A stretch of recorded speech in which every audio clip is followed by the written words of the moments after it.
India semiconductor mission 1.0 ने भारत की semiconductor क्षेत्र की क्षमताओं का विस्तार किया है।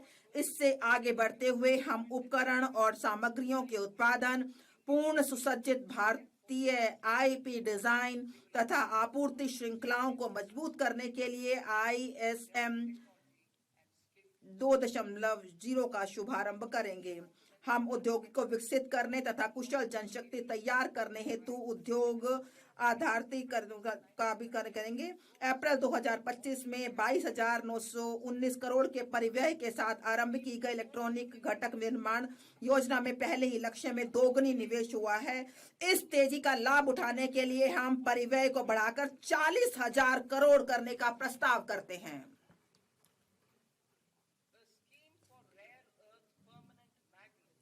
नवंबर 2025 में rare earth permanent magnet scheme आरंभ की गई थी। अब हम खनन, प्रसंस्करण, अनुसंधान और विनिर्माण को बढ़ावा देने के लिए समर्पित दुर्लभ खनिज कॉरिडोर स्थापित करने हेतु खनिज संपन्न राज्यों ओडिशा, केरल, आंध्र प्रदेश और तमिलनाडु की सहायता करने का प्रस्ताव करते हैं। घरेलू रासायनिक उत्पादन बढ़ाने और निर्यात निर्भरता कम करने के लिए हम क्लस्टर आधारित प्लग एंड प्ले मॉडल के आधार पर एक चुनौती मार्ग के माध्यम से 3 समर्पित रासायनिक पार्कों की स्थापना में राज्यों की मदद के लिए एक योजना का शुभारंभ करेंगे।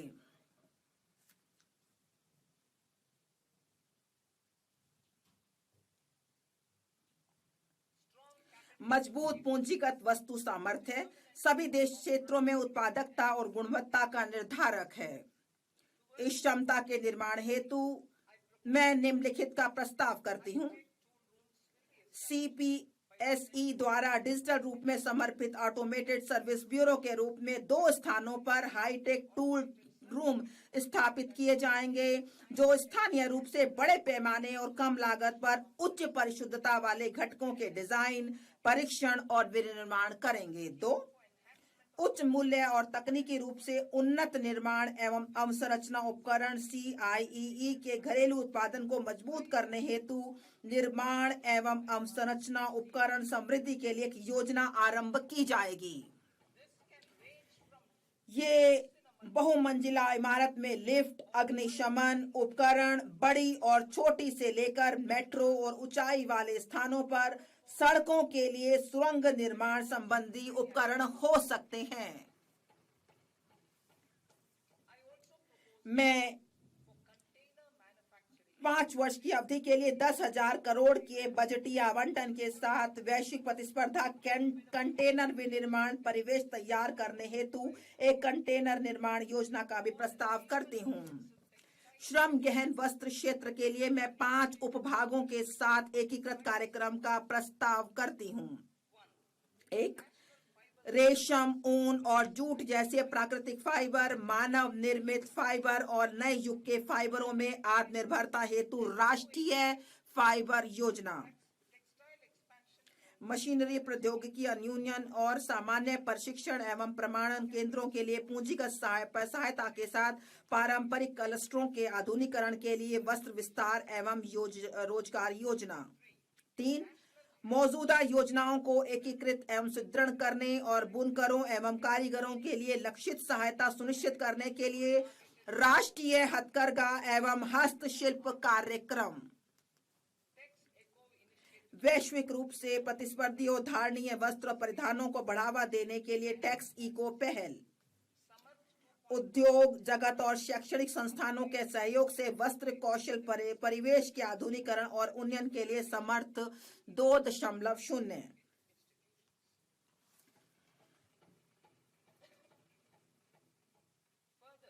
इसके अलावा मैं प्रस्ताव करती हूं कि चुनौती मोड में मेगा टेक्सटाइल पार्क स्थापित किए जाएंगे। वे तकनीकी टेक्सटाइल के मूल्यवर्धन पर भी ध्यान केंद्रित कर सकते हैं। मैं खादी, हथकरघा और हस्तशिल्प को सुदृढ़ करने के लिए महात्मा गांधी ग्राम स्वराज योजना का शुभारंभ करने का प्रस्ताव करती हूं। इससे वैश्विक बाजार समृद्धता और ब्रांडिंग में सहायता मिलेगी। यह प्रशिक्षण, कौशल, प्रक्रिया और उत्पादन गुणवत्ता को सुसंगत बनाएगा और सहायता प्रदान करेगा। यह हमारे बुनकरों, ग्रामीण उद्योगों, एक जिला एक उत्पाद पहल और ग्रामीण युवाओं को लाभान्वित करेगा। भारत में उच्च गुणवत्ता वाले खेलकूद के सस्ते सामानों के लिए एक वैश्विक केंद्र के रूप में उभरने की संभावना मौजूद है। मैं उपकरण डिजाइन एवं सामग्री विज्ञान में विनिर्माण, अनुसंधान और नवाचार को बढ़ावा देने हेतु खेलकूद के सामानों के लिए एक समर्पित पहल का प्रस्ताव करती हूँ। विरासत के औद्योगिक क्लस्टरों का कायाकल्प। मैं अवसंरचना और प्रौद्योगिकी उन्नयन के माध्यम से उनकी लागत, प्रतिस्पर्धात्मकता और दक्षता में सुधार करने के लिए 200 विरासत के औद्योगिक क्लस्टरों को पुनर्जीवित करने के लिए एक योजना शुरू करने का प्रस्ताव करती हूँ। चैंपियंस एसएमई का सृजन और सूक्ष्म उद्यमों को सहायता। एमएसएमई को विकास के एक महत्वपूर्ण इंजन के रूप में मान्यता देते हुए मैं चैंपियंस के रूप में उनके विकास में सहायता के लिए एक त्रिआयामी दृष्टिकोण का प्रस्ताव करती हूँ। इक्विटी सहायता। मैं भविष्य के चैंपियंस तैयार करने के लिए चुनिंदा मानदंडों के आधार पर उद्यमों को प्रोत्साहित करने के लिए एक समर्पित 10,000 करोड़ की एमएसएमई विकास निधि शुरू करने का प्रस्ताव करती हूँ। मैं सूक्ष्म उद्योगों की सहायता को जारी रखने और जोखिम पूंजी तक उनकी पहुंच बनाने के लिए 2021 में स्थापित आत्मनिर्भर भारत निधि में 2,000 करोड़ के टॉप अप का भी प्रस्ताव करती हूं। इससे छोटे उद्योगों को सहायता मिलेगी। नकदी सहायता। ट्रेड्स के साथ एमएसएमई को 7 लाख करोड़ से अधिक धनराशि उपलब्ध कराई गई है। इसकी पूरी क्षमता का लाभ देने के लिए मैं 4 उपायों का प्रस्ताव करती हूँ। 1, केंद्रीय सार्वजनिक क्षेत्र के उद्यमों द्वारा एमएसएमई से सभी खरीद के लिए ट्रेडर्स को लेन देन निपटान प्लेटफॉर्म के रूप में उपयोग करने का निर्देश करना, जिससे यह अन्य कॉरपोरेट के लिए एक मानक बन सके। 2, ट्रेडर्स प्लेटफॉर्म पर बीजक छूट हेतु सीजीटीएमएसई के माध्यम से ऋण गारंटी सहायता तंत्र शुरू करना। 3, सस्ते और त्वरित वित्त पोषण को प्रोत्साहित करने के लिए एमएसएमई में सरकारी खरीद के बारे में वित्त प्रदाताओं के साथ सूचना साझा करने हेतु जेम को ट्रेडर्स को जोड़ना। 4, ट्रेड्स प्राप्तियों को आस्ती समर्पित प्रतिभूतियों के रूप में शुरू करना, जो एक द्वितीयक बाजार के रूप में सहायता करेगा और नकदी एवं लेन देन के निपटान को बढ़ाएगा। पेशेवर सहायता।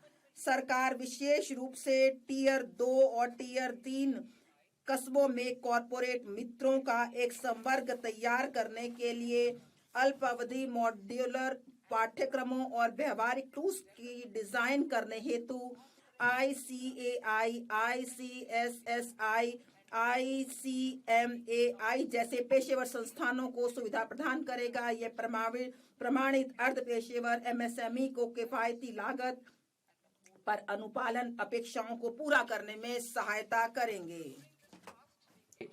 पिछले दशक में हमारे सरकार ने बहुत सारे कदम उठाए हुए हैं जन अवसंरचना के लिए, नए वित्तीय जिसमें बड़े पैमाने पर बढ़ाने के लिए कई पहलें की हैं। हम NIIF हम सार्वजनिक अवसंरचना को बड़े पर बढ़ाने के लिए कई पहलें की हैं। हम 5 लाख से अधिक आबादी वाले टियर 2, टियर 3 शहरों में अवसंरचना के विकास पर जोर देना जारी रखेंगे, जिन्हें विकास केंद्र बनाने के लिए विस्तारित किया गया है। सरकारी कैपेक्स वर्ष 2014-15 में 2 लाख करोड़ से कई गुना बढ़कर वित्त वर्ष 2025-26 में 11.2 लाख करोड़ हो गया है। वित्त वर्ष 2026-27 में मैं इस गति को जारी रखने हेतु इसे बढ़ाकर 12.2 लाख करोड़ करने का प्रस्ताव करती हूँ। अवसंरचना विकास और निर्माण चरण के दौरान जोखिमों के संबंध में निजी डेवलपर्स के विश्वास को मजबूत करने के लिए मैं ऋणदाताओं को दूरदर्शिता से सुविचारित आंशिक ऋण गारंटी उपलब्ध कराने हेतु एक अवसंरचना जोखिम गारंटी निधि स्थापित करने का प्रस्ताव करती हूँ।